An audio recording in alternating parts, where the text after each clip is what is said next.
But his argument is that service has to be personal. That is what the law says.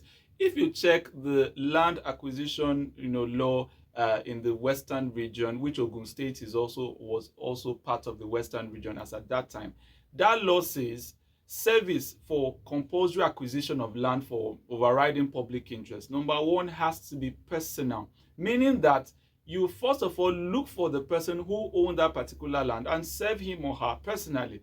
If you cannot, find him, you go to his last known place of address.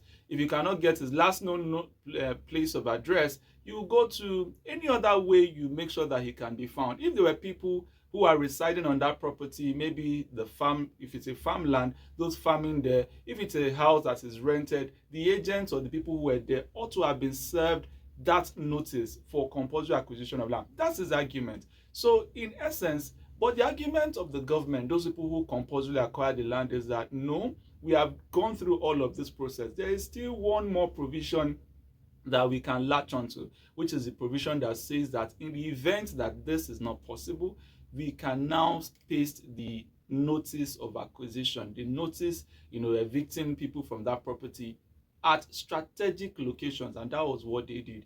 His argument had also been that, of course, governments have my record in the Ministry of Lands, Land Registry. They should have just gone there to pick up my record and serve me personally.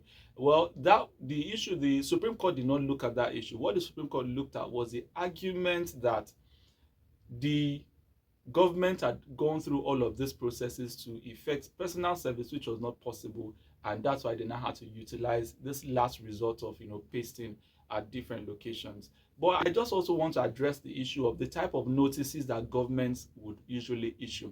Number one, the government can issue contravention notice. Maybe you are building a property or you have a land and you want to do a structure there. Government can issue a contravention notice, meaning that you have contravened the procedure required, to build that property. After which government can be, entitled to issue a notice to stop work or demolition notice, which will now entitle the government to move into the property, demolish the property if you have built something on that structure, or even revoke the title that you have, on that particular property.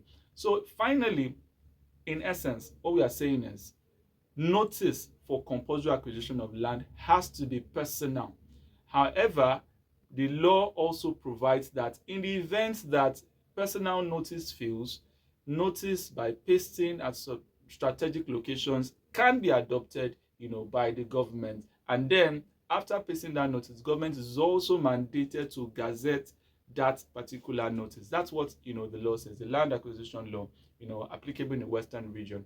Even for the Land Use Act, Section 29 of the Land Use Act makes provision for compensation. So the highest you will get really is compensation. Section 28 says government has the right to compulsorily acquire land for overriding public interest. So after the acquisition, Section 29 now says that the government should compensate those persons, private individuals whose lands have been taken over from them at a rate that is commensurate with the market rate. That's the unexpired term that they have on that particular land at a rate that is commensurate with, the market value. And